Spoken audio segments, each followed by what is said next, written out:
അവർക്കും വേണ്ടേ പ്രിയപ്പെട്ടവരെ നല്ലൊരു ജീവിതം. മഴ പെയ്താൽ വെള്ളമകത്ത് വീഴാത്ത നല്ലൊരു വീട് അവർക്ക് വേണ്ടേ. ഇവിടെ പ്രിയപ്പെട്ട പൊന്നോമന മക്കൾ സ്കൂളിലേക്ക് പഠിക്കാൻ പോകുമ്പോ ഉസ്താദിന്റെ പ്രിയപ്പെട്ട മക്കൾക്കും കൊണ്ടുപോകണ്ടേ നല്ലൊരു ബാഗ്, അവർക്കും ധരിക്കണ്ടേ നല്ലൊരു വസ്ത്രം. അള്ളാഹു നമ്മുടെ നാട്ടിലുള്ള ആലിമീങ്ങൾക്ക് അള്ളാഹു സാമ്പത്തിക ഭദ്രത കൊടുത്ത് അനുഗ്രഹിക്കട്ടെ. എല്ലാ നിലയിലുള്ള വളർച്ചയും ഉയർച്ചയും കാരുണ്യവാനായ പടച്ചതമ്പുരാൻ കൊടുത്ത് പാവപ്പെട്ട ഉസ്താദുമാരെ മുഅല്ലിമീങ്ങളെ മദ്രസയിൽ ജോലി ചെയ്യുന്ന സാധുക്കളായ പണ്ഡിതന്മാരെ അള്ളാഹു ബറക്കത്ത് ചെയ്യട്ടെ എന്ന് ആത്മാർത്ഥമായി ദുആ ചെയ്യുകയാ. അങ്ങനെ ആ കച്ചവടത്തിൽ പെട്ടെന്ന് തന്നെ കള്ളങ്ങൾ പറയുന്നു, വഞ്ചിക്കുന്നു, ചതിക്കുന്നു, പരസ്പരം ആരോടും മൈൻഡ് ചെയ്യാതെ മാനുഷികമായ ഒരു പരിഗണനയുമില്ലാതെ ആരെയും പരിഗണിക്കാതെ ഫസാദ് പറയാൻ, കള്ളം പറയാൻ, ഈബത്ത് പറയാൻ, അള്ളാണ് ഉമ്മാണ്, ഇവിടെ നിന്നാണ് അതിര് തുടങ്ങുന്നത്, വാപ്പാണ് കബറിനാണ്, ഞാനിത് ഇത്ര രൂപയ്ക്ക് വാങ്ങിയതാ എന്നൊക്കെ പറഞ്ഞ് കള്ളം നിരത്തിയിട്ട് കച്ചവടം ചെയ്യാനുള്ള മാനസികമായ തയ്യാറെടുപ്പ്. പണം കിട്ടുമ്പോ അറിയാതെ കള്ളം പറഞ്ഞു പോകും. അള്ളാഹു കാത്തിരക്ഷിക്കട്ടെ. അതുകൊണ്ട് എവിടെ നിന്ന് സമ്പാദിച്ചു എന്നുള്ള ചോദിക്കുമ്പോ ഏറ്റവും അധികം ഇന്ന് ലാഭമുള്ള ബിസിനസ് കഞ്ചാവ് കച്ചവടമാണ്. അതിപ്പോ നിങ്ങളോട് പറയണ്ട, നിങ്ങൾ ആരും അതിൽ ഉൾപ്പെട്ട് കാണൂല. പക്ഷേ നമ്മളറിയാതെ എത്രയോ യുവാക്കള് കഞ്ചാവ് കച്ചവടത്തിൽ ഏർപ്പെട്ടിരിക്കുന്ന സഹോദരങ്ങളെ.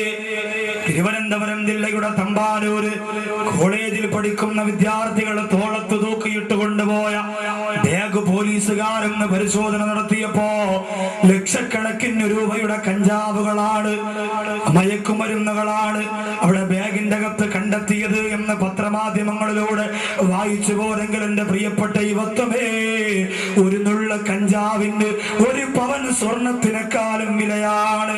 ഒരു നുള്ള കഞ്ചാവിന് 1 പവൻ സ്വർണത്തെക്കാളും വിലയാണ്. അത് കച്ചവടം ചെയ്യുമ്പോൾ വളരെ ലാഭമാണ് കിട്ടുന്നത്. അങ്ങനെ കാശുണ്ടാക്കിയിട്ട് കാര്യമില്ലല്ലോ, അങ്ങനെ പണമുണ്ടാക്കിയിട്ട് കാര്യമില്ലല്ലോ. അതുപോലെ മറ്റുള്ളവരെ പറ്റിച്ചും മറ്റുള്ളവരെ വേദനിപ്പിച്ചും മറ്റുള്ളവരെ വഞ്ചിച്ചും കൊണ്ട് പണമുണ്ടാക്കുന്ന എത്രയോ പേരുണ്ട്. എന്റെ പ്രിയമുള്ളവരെ, ആ കച്ചവടത്തിലൂടെ കിട്ടുന്ന കാശുണ്ടല്ലോ, 1 സെക്കൻഡ് കൊണ്ട് അല്ലാഹു പടച്ചതമ്പുരാനെ നശിപ്പിച്ച് കളയാ കഴിയുമെന്നുള്ള ബോധം നിനക്കുണ്ടാവണം. അല്ലാഹു കാത്തിരക്ഷിക്കട്ടെ. ചില ആൾക്കാരുണ്ടല്ലോ 10ഉം 15ഉം ലക്ഷം രൂപയാണ് ഹോസ്പിറ്റലിൽ കെട്ടിവെക്കുന്നത്. 10ഉം 15 ലക്ഷം രൂപ എന്ന് പറഞ്ഞാൽ ചില്ലറ കാര്യമില്ല. ഹോസ്പിറ്റലിൽ കെട്ടിവെക്കുന്ന ഒരു നേരത്തെ മരുന്നിന് വേണ്ടി, ഒരു ഓപ്പറേഷന് വേണ്ടി 10ഉം 20ഉം 30ഉം ലക്ഷം രൂപ ഹോസ്പിറ്റലിൽ കെട്ടിവെക്കുന്നു. ദക്ഷിണാഫ്രിക്കയിൽ നിന്നും ആസ്ട്രേലിയയിൽ നിന്നും ഒക്കെ മരുന്ന് എഴുതി വരുത്തിയിട്ട് മക്കളെ ചികിത്സിക്കാൻ കോടിക്കണക്കിന് രൂപ കടബാധ്യതയുള്ള സഹോദരൻ. അബുദാബിയിൽ മലപ്പുറം ജില്ലയിലുള്ള ഒരു പ്രിയപ്പെട്ട സഹോദരനെ കാണാൻ കഴിഞ്ഞു. പ്രിയമുള്ളവരെ, വർഷങ്ങളായി വിദേശ രാജ്യത്ത് നിന്ന് കഷ്ടപ്പെടുന്ന സഹോദരൻ, നല്ലതുപോലെ ഭക്ഷണം കഴിക്കാൻ അവസരം കിട്ടുന്നില്ല, നല്ല ഒരു വീട് വെച്ചിട്ടില്ല, ഭാര്യയും മക്കളെയും നല്ലതുപോലെ സന്തോഷിപ്പിക്കാനുള്ള അവസരം കിട്ടിയിട്ടില്ല. ക്യാൻസർ ബാധിച്ച് ചികിത്സയിൽ കഴിയുന്ന പ്രിയപ്പെട്ട ഉപ്പാക്ക് വേണ്ടിയിട്ട് ലക്ഷക്കണക്കായ രൂപ ചെലവഴിച്ചു കൊണ്ടിരിക്കുന്ന സഹോദരനാ. അവസാനം ആ സഹോദരൻ പറയുന്നു, ഉസ്താദേ, എന്റെ ഭാര്യ കരഞ്ഞാലും എന്റെ മക്കള് കരഞ്ഞാലും എനിക്ക് സങ്കടമില്ല. അവസാന സമയം വരെ എന്റെ ഉപ്പാക്ക് ക്യാൻസർ ആയതുകൊണ്ട് എന്റെ സമ്പാദ്യം മുഴുവനും എന്റെ പ്രിയപ്പെട്ട ഉപ്പാക്ക് കൊടുക്കണമെന്ന തീരുമാനത്തിലാണ്. കുറച്ചുകൂടി കസരവിനോട് നീക്കണം. എല്ലാരും ഒന്നുകൂടി ഒന്ന് ഫ്രണ്ടിലോട്ട് നീങ്ങാം, അല്പം കൂടി വേഗമാവട്ടെ. ഇനി ഫ്രണ്ടിൽ നീങ്ങുമ്പോൾ ഏറ്റവും പുറകിലും നീങ്ങണമല്ലോ. മോഷണം നമ്മുടെ ചെറുപ്പക്കാർ കണ്ടെത്തിയിരിക്കുന്ന തൊഴിൽ. അടുത്ത സമയത്ത് പത്രത്തിലൂടെ കണ്ടില്ലേ, ATM കവർച്ച. 5 ചെറുപ്പക്കാരുടെ ഫോട്ടോ പത്രത്തിൽ കൊടുത്തിരുന്നു. മസിൽ കാരണം ബനിയനൊക്കെ പൊട്ടിപ്പോയി ചെയ്തമാര്. ഇതൊക്കെ എന്നിട്ട് എന്താ പ്രശ്നം? അവരോട് ചോദിച്ചു അത്രേ, ATM കവർച്ച നടത്താൻ നിങ്ങളെ പ്രേരിപ്പിച്ച കാര്യം എന്താ? അവര് പറഞ്ഞു, പണിയെടുക്കാനുള്ള മടിയാണ്, ജോലി ചെയ്യാൻ വയ്യ. അതുകൊണ്ട് ഇതാവുമ്പോ കുഴപ്പമില്ല, ആൾക്കാരിട്ടിരിക്കുന്ന കാശ്, ഒരുപാട് കാശ്. മാല വലിച്ചു പൊട്ടിക്കൽ. അതുപോലെ എന്റെ പ്രിയമുള്ളവരെ, പാതിരാ സമയങ്ങളിൽ കണ്ടില്ലേ ജ്വല്ലറികളുടെ 40 പവനും 50 പവനുമെല്ലാം രാത്രി സമയത്ത് ഭൂമി തുറന്ന് മോഷ്ടിച്ചു കൊണ്ടുപോകുന്ന പ്രത്യേകമായ കാലഘട്ടമാണ്. അല്ലാഹു ക്കട്ടെ. സഹോദരിമാരൊക്കെ ഉണ്ടല്ലോ, സഹോദരിമാര് വാദക്കാരുണ്ടോ ഇവിടെ ഈ ഭാഗത്തുണ്ടല്ലേ? ഈ സഹോദരിമാരൊക്കെ ഇപ്പൊ AMSന്റെ പരിപാടി എത്ര വർഷം കൊണ്ട് നടക്കുന്നു? എത്ര സഹോദരിമാര് സ്വർണം കൊടുത്തിട്ടുണ്ടെന്ന് ചോദിച്ചാൽ വളരെ കുറച്ചായിരിക്കും. എന്നാലും അൽഹംദുലില്ലാഹ് മാന്യമായി 3, 4, 5 പെൺമക്കൾക്ക് എല്ലാ ചിലവും ഒരു 10 പവൻ സ്വർണമെങ്കിലും അവർക്ക് വേണ്ടി. ഇതൊരു സ്ത്രീധനത്തെ പ്രോത്സാഹിപ്പിക്കുന്നതാണ് എന്ന് നിങ്ങൾ ഒരിക്കലും പറയരുത്. അങ്ങനെ പറയുന്നത് കാരണം എന്തെന്നറിയോ? ഇത് സ്ത്രീധനത്തെ പ്രോത്സാഹിപ്പിക്കലല്ല. ഒരു നിവർത്തിയുമില്ലാത്ത ഒരു പെൺകുട്ടിക്ക് തന്റെ വീടിന്റെ അപ്പുറത്തെ സമ്പന്നയായ വീട്ടിലെ ഉമ്മയുടെ മോളെ കല്യാണം കഴിപ്പിച്ച് വിട്ടതുപോലെ അതുപോലെ ഒരു അവസരം നാട്ടിലുള്ള യുവാക്കളുടെ ഒത്തൊരുമ കൊണ്ട് കിട്ടുകയാണ്. സ്ത്രീധനത്തെ പ്രോത്സാഹിപ്പിക്കലല്ലത്, സ്ത്രീധനം കൊടുക്കലല്ലത്. അങ്ങനെ നിങ്ങൾ കരുതരുത്, ഒരിക്കലും അതല്ല. സ്ത്രീധനം എന്ന് പറയുന്നത് പാവപ്പെട്ടവർ തമ്മിലുള്ള ഇടപാടല്ല. അത് കുറച്ചുകൂടി മുകളിലോട്ട് പോകുമ്പോൾ നമുക്ക് കാണാം. അല്ലാഹു തആല മോശമായ കുടുംബ ബന്ധങ്ങളെ തൊട്ട് നമ്മെ കാത്തിരക്ഷിക്കട്ടെ. പ്രിയമുള്ള സഹോദരങ്ങളെ, എങ്ങനെ മോഷണത്തിലൂടെ, വഞ്ചനയിലൂടെ, ചതിയിലൂടെ സഹോദരിമാരെല്ലാ കയ്യിലും കഴുത്തിലും കാതിലും ഒരുപാട് ആഭരണങ്ങൾ ഇട്ടുകൊണ്ട് റോഡിലൂടെ പോകുമ്പോ ബൈക്കിൽ വരുന്ന 3 ചെറുപ്പക്കാര് സഹോദരിമാരുടെ നെഞ്ചത്തടിച്ചുകൊണ്ട് 10 പവന്റെ മാല പൊട്ടിച്ചു കൊണ്ടുപോകുന്നു.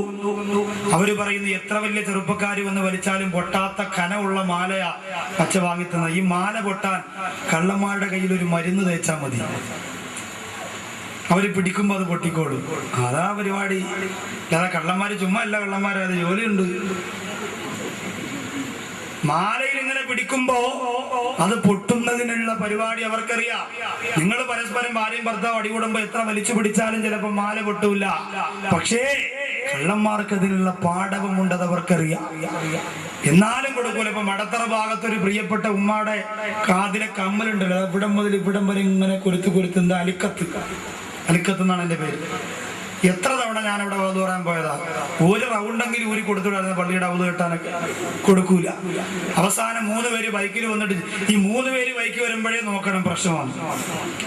കാരണം അമ്മാൻ എന്തെന്നറിയോ, 3 പേര് വരണത് അബദ്ധത്തിൽ 1-2 പേര് അവിടെ ആയിപ്പോയാലും ബൈക്കും കൊണ്ട് ഒരാൾക്ക് രക്ഷപ്പെടാൻ അതിന് വേണ്ടിയിട്ടാ. 3 പേരെ വരോട് മോട്ടിക്കാൻ.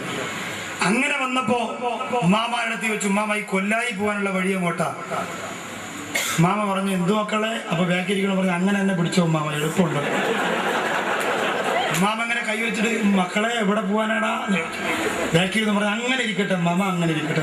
കാതോട് കൂടി കണ്ടിച്ച് കൊടുത്ത് ഒറ്റ പോക്ക. കാരണം ഇത് പെട്ടെന്ന് ഊരിയെടുക്കാൻ പറ്റുന്ന സാധനമല്ല അലിക്കത്ത്. കാതോടുകൂടി കൊണ്ടുപോയി. പ്രിയമുള്ളവരെ, ആലോചിക്കണം. നമ്മൾ എത്രയോ എളുപ്പമുള്ള മാർഗത്തിലൂടെ പണം സമ്പാദിക്കുന്നവരുണ്ട്. പ്രിയപ്പെട്ട ചെറുപ്പക്കാരൊക്കെ ചിന്തിക്കുന്നത് എന്തെന്നറിയോ?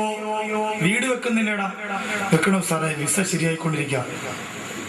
പെണ്ണ് കിട്ടുന്നില്ലടാ, കിട്ടണോ സാറേ, പാസ്പോർട്ട് എടുത്തിട്ടുണ്ട്. പെണ്ണ് കിട്ടണതിന് പാസ്പോർട്ട് എന്തിനാ, വീട് വെക്കണതിന് വിസ എന്തിനാ? ഇവന്റെ ധാരണ എന്താണെന്നറിയോ? മറ്റവും വീട് വെച്ചത് ദുബായി പോയിട്ട് വന്നപ്പോഴാ. അപ്പൊ അതുകൊണ്ട് എനിക്കും അവിടെ പോണം, ചെന്ന് ഇറങ്ങി കൊടുത്താൽ മതി. ചെന്നിറങ്ങാത്ത താമസമേ ഉള്ളൂ. പ്രിയമുള്ളവരെ, ഒരു 10 ദിവസം UAEയുടെ 1-2 സ്ഥലങ്ങളിൽ ഒരു പരിപാടിയും സുഹൃത്തുക്കളുമായിട്ടുള്ള 1-2 യാത്രയും ചെയ്തപ്പോൾ കണ്ടു. പ്രിയമുള്ളവരെ, 40 പേർക്ക് കുളിക്കാൻ 1 കിണറും 1 ബാത്റൂമുമുള്ള ക്യാമ്പുകൾ കണ്ടു. സഹോദരിമാര് പറയുന്നത് എന്താ? എന്റെ ഇക്കാമ്പ് ദുബായിൽ അറബിയിലെ അറബി ഭക്ഷണം കഴിച്ചാൽ ഇക്കാക്കും കൊടുക്കും, അറബി കുപ്പായം വാങ്ങിച്ചാൽ ഇക്കാക്കും, അറബി പെണ്ണ് കെട്ടിയാൽ ഇക്കാക്കൂടെ കെട്ടിച്ചു കൊടുക്കും എന്ന് പറയാത്ത വാർത്ത. എല്ലാം ഗൾഫുകാരന്റെ ഭാര്യയാണെന്നുള്ള അഹങ്കാരത്തോടെ ഹൈഹീലിന്റെ ചെരിപ്പിട്ടുകൊണ്ട് മുടി സൈറ്റ് ചെയ്തുകൊണ്ട്, പ്രിയമുള്ള സഹോദരിമാരെ, ശരീരത്തിന്റെ പവർ പുറത്ത് കാണിച്ചുകൊണ്ട് കല്യാണ വീടുകൾ നിരങ്ങി തിമിർക്കുന്ന പ്രിയപ്പെട്ട പെങ്ങളെ, വിദേശ രാജ്യത്ത് കഷ്ടപ്പെടുന്ന നൂറുകണക്കാരെ ചെറുപ്പക്കാരന്റെ കണ്ണീരിൽ കുതിർത്ത ചരിത്രം നിങ്ങൾക്കറിഞ്ഞാൽ, ഗൾഫുകാരന്റെ ഒരു ഒരു ഭാര്യ പോലും പിന്നെ സീരിയൽ കാണാ മനസ്സ് വെക്കൂല, അനാവശ്യമായ അന്യപുരുഷന്മാരുമായി ഫോണിലൂടെ സംസാരിക്കൂല, മോശമായ ശരീരം പ്രകടിപ്പിച്ചുകൊണ്ട് നടക്കൂല. അത്രയ്ക്ക് സങ്കടമാണ് പെങ്ങളെ വിദേശ രാജ്യത്ത് കഴിയുന്ന പല സഹോദരങ്ങളും അനുഭവിച്ചു കൊണ്ടിരിക്കുന്നത്. ചില ആൾക്കാരൊക്കെ സുഖിക്കുന്നുണ്ട്, രസിക്കുന്നുണ്ട്. അവർ അള്ളാഹുവിനെ തീരെ പേടിക്കാത്തവരുമുണ്ട്. അള്ളാഹു നമ്മുടെ നാട്ടിൽ നിന്ന് ഗൾഫിൽ കഴിയുന്ന പാവപ്പെട്ട സഹോദരങ്ങൾക്ക് എല്ലാ നിലയിലുള്ള വളർച്ചയും കൊടുക്കട്ടെ. ഒരു സഹോദരന്റെ ബേക്കറി ഉദ്ഘാടനത്തിന് പോയി. പേരെന്താ? അബ്ദുൽ മലിക്കുൽ ഗഫൂർ. ബേക്കറിയുടെ പേര് രുചി ബേക്കറി, തണൽ ബേക്കറി എന്നൊക്കെ കേട്ടില്ല. ഞാൻ ചോദിച്ചു എന്താ ഈ പേരിടാനുള്ള കാരണം? വാപ്പാടെ പേരാണ്. കൊള്ളാം, വാപ്പാടെ പേരിട്ട പപ്സൊക്കെ നിന്ന് കത്തു സാധന, അത്രയ്ക്ക് മണക്കത്ത വാപ്പ. പിന്നെ ഇത് ആരുടെ പേരാ? ഇത് ദുബായിലുള്ള ഒരു അറബിയുടെ പേരാണ്. പറഞ്ഞു ആ പേരിട്ടത് വറക്കത്തിനാണ്. വറക്കത്തിനല്ല, അറബിയെ വലിപ്പിച്ചുകൊണ്ടാണ് ഞാൻ തുടങ്ങിയത്. എങ്ങനെയാ? ഞാൻ പറഞ്ഞാ ഓരോ അലുവ കഷണത്തിന്റെ പുറത്തും അബ്ദുൽ മലിക്കുൽ ഗഫൂർ എന്ന് എഴുതി കൊടുത്താൽ അള്ളാഹ് പൊരുത്തപ്പെട്ടു വരില്ല. അവന്റെ ധാരണ എന്താ? എങ്ങനെയെങ്കിലും കുറെ പണം ഉണ്ടാക്കുക. അതിനൊരുപാട് വഴികളുണ്ട് നമുക്ക്, അതിനൊരുപാട് എളുപ്പമാർഗങ്ങളുണ്ട്. പലിശയിലൂടെ, കള്ള് കച്ചവടത്തിലൂടെ, മോഷണത്തിലൂടെ, വസ്തു കച്ചവടത്തിൽ വഞ്ചന നടത്തുന്നതിലൂടെ, ചതി നടത്തുന്നതിലൂടെ ഉണ്ടാക്കിയ കാശുണ്ടല്ലോ, അത് പെട്ടെന്നൊരു മനുഷ്യന്റെ മനസ്സിന്റെ അകത്ത് കടന്നു കയറിയിട്ടവനെ മൃഗമാക്കുന്ന പണമാ. അല്ലാഹുവിന്റെ റസൂൽ പറയുകയാ, ഇന്നലിൽ മാലി ലളറാറാ, പണത്തിന് ഒരു വല്ലാത്ത ലഹരിയുണ്ട്, അക്രമമുണ്ട്. കളറാറത്തിൽ ഖംറി, കള്ള് ഒരു മനുഷ്യനെ ഉപദ്രവിക്കുന്ന പോലെ പണം ഒരു മനുഷ്യനെ ഉപദ്രവിക്കുന്നതാണ്. കള്ളു കുടിക്കുമ്പോ മനുഷ്യന്റെ ബോധം നഷ്ടപ്പെട്ടു പോകുന്ന പോലെ പണം ഒരു മനുഷ്യനെ അബോധാവസ്ഥയിലെത്തുന്നതാണ്. ചില ആൾക്കാർക്ക് പണം വന്നു കഴിഞ്ഞാൽ പിന്നെ കണ്ണ് കണ്ടുകൂടാന്ന് പറയാനായിട്ട്, ഓ അവളെ ഭർത്താവ് ഗൾഫിൽ നിന്ന് വന്നാ പിന്നെ കണ്ണ് തുറക്കൂല എന്ന് പറഞ്ഞാൽ എന്താ? കൊണ്ടുവന്ന പെട്ടിയിലെ സാധനങ്ങൾ തീരുന്നത് വരെ താത്താക്ക് പിന്നെ അയൽവാസികളുമായി യാതൊരുവിധ ബന്ധവും ഒരു ബന്ധവുമില്ല. സ്വന്തം കാര്യം അതുവരെ അയൽവാസികളുമായി നല്ല ബന്ധം, സ്നേഹം, സൗഹൃദം എല്ലാം ഉണ്ട്. കാശുണ്ടാകുമ്പോ കണ്ണു തുറക്കാത്ത ഒരുപാട് പേരില്ലേ? പ്രിയമുള്ളവരെ, പെട്ടെന്ന് അല്ലാഹു കാശു തരും. എന്തിനെന്നറിയുമോ? അതൊരു പരീക്ഷണമാണ്.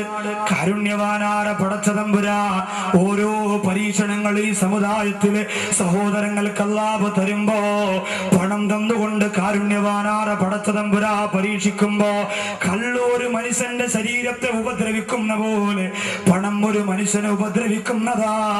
അൽഹാക്കുമുത് തകാസുറു ഹത്താ സുറുത്തുമുൽ മഖാബിർ. പണത്തിന് വേണ്ടിയുള്ള മനുഷ്യന്റെ ആർത്തിയുണ്ടല്ലോ. വാപ്പയെ കൊന്നാലും ഉമ്മയെ കൊന്നാലും പെങ്ങളെ കൊന്നാലും കൂടപ്പറപ്പിന്റെ കഴുത്തറുത്താലും എനിക്ക് നോട്ടുകെട്ട് മതിയെന്ന് പറഞ്ഞുകൊണ്ട് പേപിടിച്ച നായകളെ പോലെ പണത്തിന്റെ പിന്നാലെ പരക്കം പായുന്ന ഈ കാലഘട്ടത്തിലെ സമ്പന്ന വർഗത്തിന് വേണ്ടി ആഗ്രഹിക്കുന്ന സമുദായത്തിലെ സഹോദരങ്ങൾ പഠിച്ചോ, ആർത്തി തീരുന്നത് എപ്പോഴാ?